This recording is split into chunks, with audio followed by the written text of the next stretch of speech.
We're talking about both yellow metals, uranium and gold, with Lobo Tiggre of the Independent Speculator today.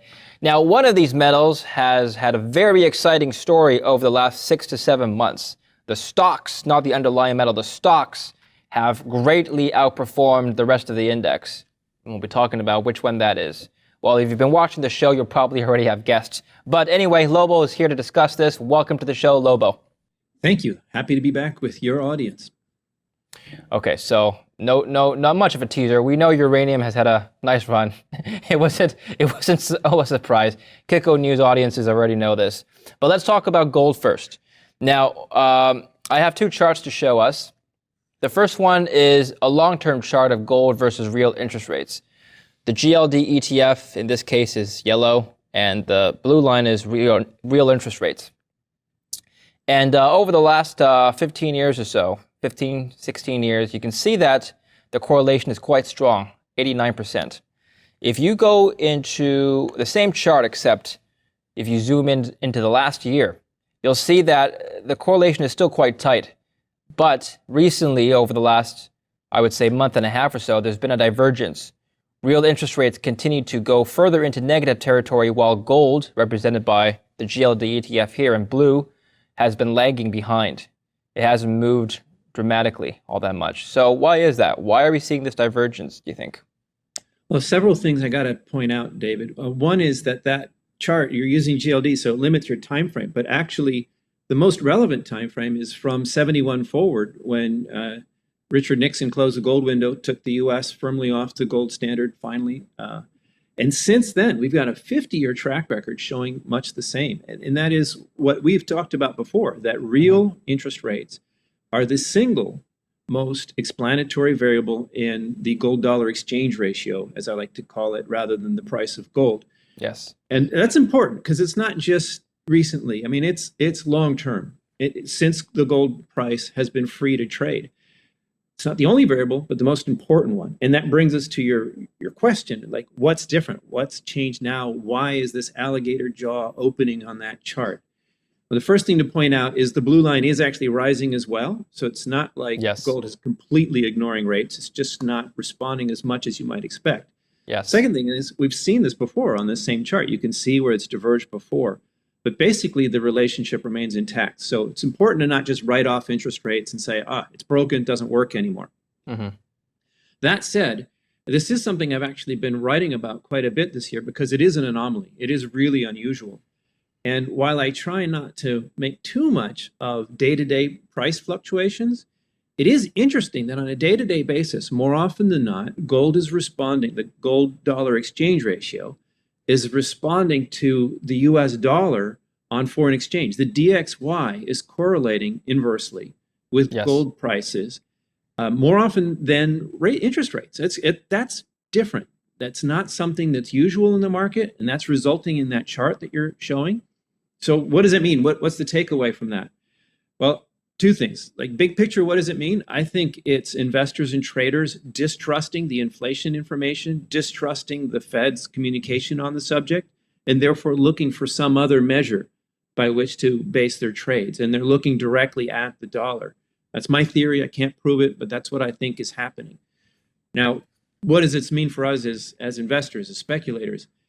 It means, unfortunately, I think it means we're in a little bit of a headwind situation. I think it's one reason why gold is underperforming now and silver, because the dollar appears strong. And the macro picture, the pandemic picture, the global economic picture, it looks, I think, near-term bullish for the dollar, while the U.S. seems to be doing better than other economies. I think that's a mirage. I think that is one of the few things out there that really is transitory in this economic situation. So actually, I think it's very bullish. But near term, I think it creates buying opportunities. But I think, who knows? I can't predict the future. But I think the illusion goes away. I think it's. I think the dollar. I think the troubles for the dollar become apparent probably by the end of this year. Now, you always ask me for forecasts, and I'm always telling you I don't like to make predictions. But there's kind of a forecast for you, David, in the audience.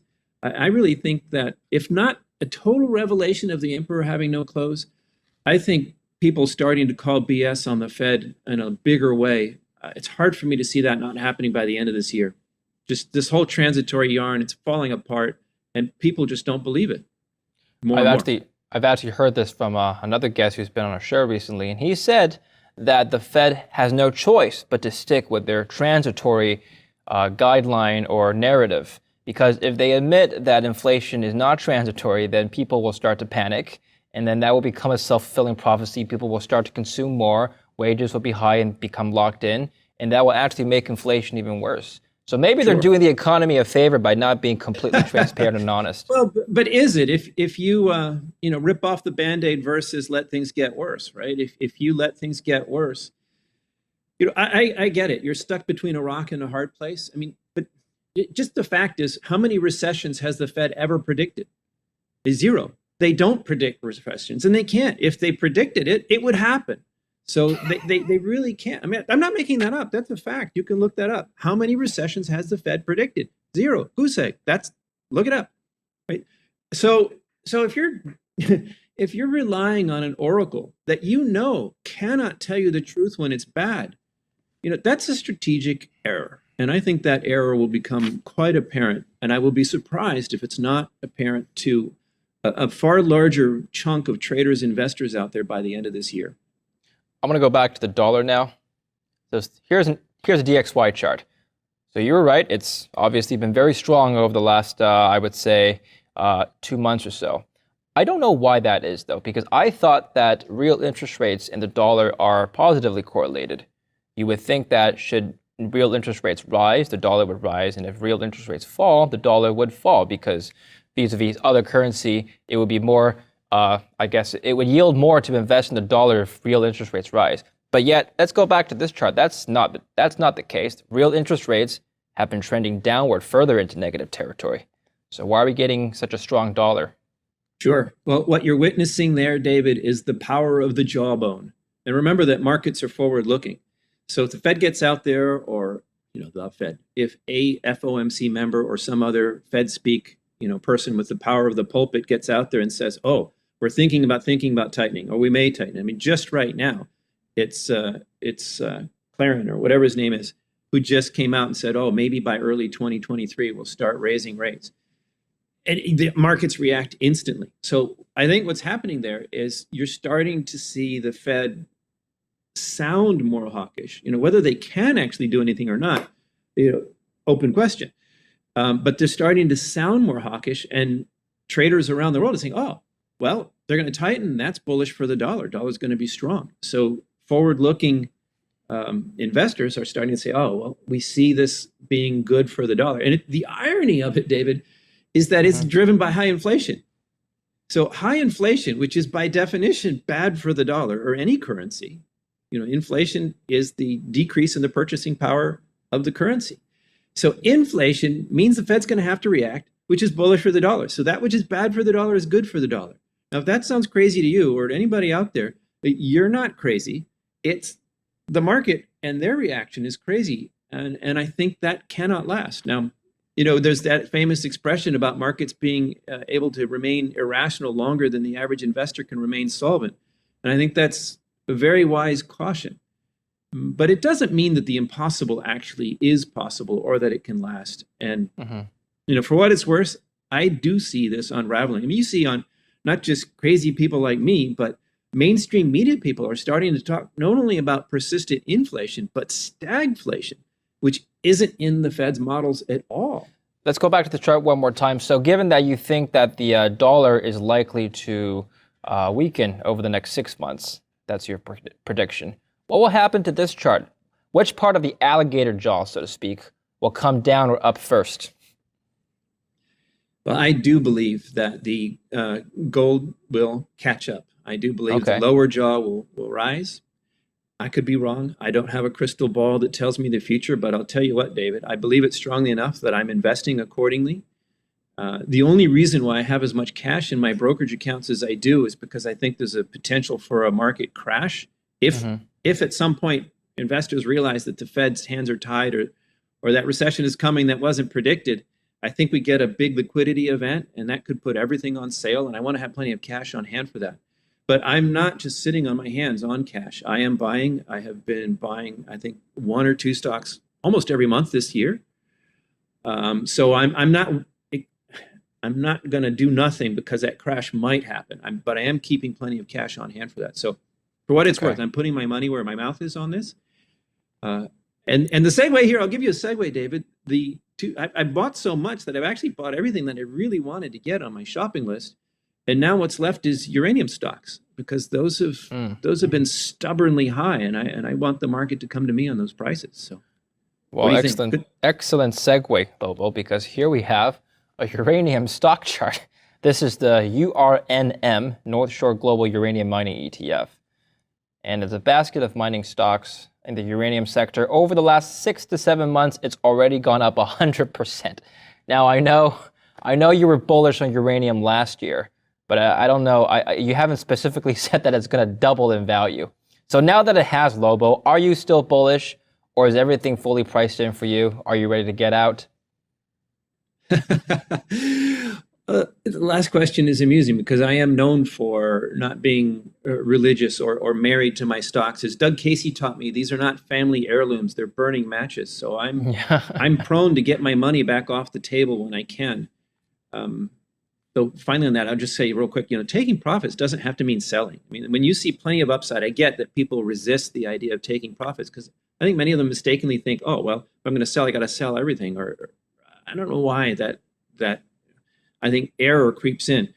But people resist taking profits on things that are not guaranteed. They can go into reverse. I do think that's a mistake. So, all right, let's talk about uranium. The first thing about your chart is to look, and you see it's actually not just this last 6 months. The stock started getting ahead of the uranium price. You look at it says December, right there sort of in the middle of your chart. Look at that rally in December. Uranium prices were falling at that time. They were falling earlier this year. So fortunately for me, as you mentioned, I was bullish on uranium. I actually turned bullish on uranium in 2018. I haven't been a perma bull, but it seemed like an idea whose time was coming in 2018, and I did buy more recently. So I'm glad because this was crazy. Uranium prices were going down, and the stocks were going up. The alligator jaw was opening again, and that's dangerous. So I have to admit, I could have made more money this year if I had just started buying and chasing the momentum, but I'm not a momentum chaser. The value proposition, when the commodity is going down and the share price is going up, the value proposition is worse, not better. So I have been buying less in the uranium space than I might otherwise do. But I think this is important to point out is that the rally started before the metal did. And that leaves us the question what to do now. So the value proposition is better now that stocks are stocks have rallied despite uranium prices not having rallied initially. Is that what you're saying? Well, I was saying it was worse earlier this year, and I was very reluctant to deploy earlier this year because the lines were going the opposite direction. It made no sense to pay more for something that was objectively worth less. Okay. Not worthless, but worth less. Now that has turned around. In the last few months, uranium has rallied back up again. And so the value proposition is actually getting better. And as you can see in your chart there, the stocks have actually kind of been easing down again. So the situation is reversed. Now we have gently rising uranium prices and decreasing equities on average. And that makes them a more compelling value proposition. So right now, the only two stocks on my shopping list for the independent speculator subscribers are uranium stocks. And I'm stubbornly sticking to my guns here on my entry points. But if uranium prices keep rising, I may have to adjust those entry points because the stocks are relatively on sale to where they were a while ago. Well, let's talk. Sorry, just real quick. Yeah. By the way, we're talking about uranium and uranium stocks being up, but actually uranium's highest recent price was last May of 2020, not 2021. So we have a long way to go before uranium's really breaking out into new territory. And when that happens, I do think it will light a fire under the stocks again, big time. Interesting. Okay. Well, let's talk about uranium first, the metal, and then we'll get into your thesis about the equity side. So here we have a uranium chart. So zooming in, like you said, it has had a nice run in the latter part of the year. Now, which is the exact opposite. If we go back to the stock chart here, yeah, that's been kind of been doing the reverse for the last couple of months. So going back to uranium, why is the rally happening right now? What's your play on uranium? Because from what I understand, demand for nuclear energy hasn't significantly increased over the last 6 months. So what's going on here? So yeah, you do see interesting things happening in the space. We've got the latest restart in Japan is a experimental reactor. I just read about it yesterday. So not a big deal, but it's a restart in Japan, which is one of the obviously most phobic places to try to do this. And so it's quite Sure. telling when that sort of thing happens. Of course, you've got China, other BRICS countries building nuclear power plants as fast as they can, bringing those online. So yes, the supply and demand fundamentals remain very solid. The question here, and what took uranium prices below the cost of production, the average cost of production, was excess secondary supply. And this is very opaque. It's not something that anybody can tell you, I know, here's the number, here's the answer. I wouldn't believe anybody who presented such a number unless they presented it as a guess. So nobody really knows.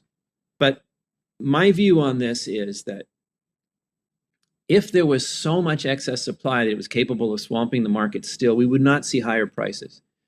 What took it down to $18? Those sellers are gone. There's nobody willing to sell for $18 anymore. There's nobody willing to sell for $20, $25, $30. We're holding up above $30 for quite a while now. And that tells you something about the supply and demand. And that by implication, this is my implication, can't say it's a fact.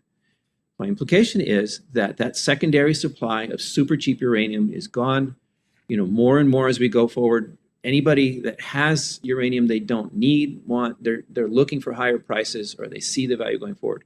Where does that leave us? It means that at some point, the users, the end users, the utilities, the power companies are going to have to contract with the mining companies. And the mining companies are not going to sell uranium for anywhere near these prices. Even Kazatomprom, the lowest cost producer in the world, has cut back voluntarily on supply. They're saying that they're not going to meet their yearly mining because of the COVID situation. They're buying on the spot market. So, really interesting things happening. This is what my friend Rick Rule likes to call a when, not if question, in my view, with the one caveat that a major nuclear accident would obviously derail the whole story here. But absent that, yeah. I think it's absolutely a when, not an if question. And when the utilities have to sit down at the table with the miners, uranium prices, I expect them to go up substantially. And by that, I mean easily a double. And that's just the metal, really? Never mind the stocks. Right. Okay, so this is what I understand and don't understand. So currently, I think from what I understand, there's very little, if not zero, production here in North America for various reasons. Some miners have been shut down due to COVID and are maybe thinking about reopening, but other mines have shut down because it simply wasn't economical to mine at current uranium prices. Now, from what I understand, utility companies use uranium in their nuclear power plants, but that is only a small percentage of their total operating costs. They could afford to buy uranium at higher prices. So why are they not currently locked into contracts now is what I'm asking. Why are miners not locked into longer term contracts at much higher prices now such that they can afford to begin production? Are they doing that? Well, the answer is the secondary supply that we've been talking about. It is opaque, so I can't give you a number. I can't say, well, they bought this many pounds from that, that source or whatever. It's very opaque. But the utilities, if they're able to buy enough material, in large amounts that will supply them for a year or 2 years at spot, why would they put in a long-term contract at a higher price? So their incentive is to put off those long-term contracts as long as they can. But it's also important to understand that security of supply is perhaps as important, if not more important, than just the price. Because as you point out, the cost of the uranium is such a tiny part of their overall cost structure. They can afford to pay more. They won't if they don't have to. But what they really need is to know that they're going to be able to have the uranium they need. And so, when the spot market starts getting wonky, or when you start being unable to get as much uranium as you want off the spot market or from secondary sources, then you're going to want to go to a miner that has a long life asset that you're going to get uranium from them. Do you still like North American uranium producers then, knowing that across the pond in China or Kazakhstan, there's state-owned producers that are able to get stuff out of the ground for much cheaper and perhaps are even subsidized by the governments? I like all good uranium companies, but I think there is an extra edge here for U.S. producers, especially those that have stockpiles. Some of them had stockpiles from inventory, and some of them gone out on the market and bought uranium because of the expectations for the special circumstance here in the U.S. where under the Trump administration, the government decided it was going to help the nuclear sector, including the miners. And now, interestingly enough, that has continued under the blue wave in Washington, where it's perceived that advanced nuclear is an important part of the climate change battle and supporting also, these supply chain issues, not just in uranium, but rare earths and all kinds of minerals, has become obviously important to the powers that be. So it's a very curious thing that you've got this blue coalition that's generally anti-extractive industries that understands that they need minerals for the green agenda. And suddenly they're kind of sort of becoming a little bit more mine friendly. It's a curious thing. But the fact is that the government under the current administration is proceeding with this plan to create a U.S. stockpile. Hadn't happened yet. Funds have been authorized. They haven't started buying yet. We don't know what price the U.S. government will pay. But if the idea is to support U.S. miners, it has to be at a price that supports them and not one that kills them. Yes. So it's an interesting plus. Who knows? Maybe it's all politics and it all goes away. In which case, the base case fundamentals for uranium still remain positive for these companies. But if the U.S. government starts buying uranium at a high incentive price, I think there's an interesting potential tailwind for those U.S. players that can capitalize on that. All right, well, let's follow up soon on uranium. Maybe it'll go up another 100% in 6 months. Who knows? Neither of us have a crystal ball. Those are the stocks, David, the uranium stocks. Those are the stocks, yes. Uranium's up, what, like 10% or something? Yeah. And the stocks have doubled, which is actually an important point, because think about that. If I'm right about long-term contracts causing the metal itself to double, what does that do to the stocks that are up 100% on a small increase in the metal? Double when? I mean, obviously, I'm not giving you, I'm asking for a date, but like in the next 5 years, in the next. Never say what will happen and when it will happen at the same time. So well, you've already violated the what, so let's just violate all of it. Let's just go all the way now. The when is when the utilities are forced to buy from the miners. Okay. Now, I would love to see that happen this year. I can't say it will. I will say I'll be very surprised if it doesn't happen by the end of next year. I think there are rumblings in the industry that it's maybe even starting to happen. Those negotiations, we won't know until after the fact, right? When the companies report, they don't want to disturb their own pricing by letting the market know what they're doing and seeing prices shoot up before they've secured those contracts. So I think we can expect a fair amount of secrecy on that until it has to come out. But right. I think the pressure's on, David. I think the price information tells us that secondary supply is no longer enough to suppress prices. And that suggests that the utilities, for whom security supply is important, will need to sit down at the negotiating table soon. Great. Excellent updates as usual, Lobo. Thank you very much for coming on the show today. We'll speak with you again soon. Thank you. It was fun. And thank you for watching Kitco News. If you want to learn more about Lobo's work, in particular the dollar versus interest rate relationship we were talking about earlier, visit his website, theindependentspeculator.com. And of course, follow me on Twitter at DavidLin_TV.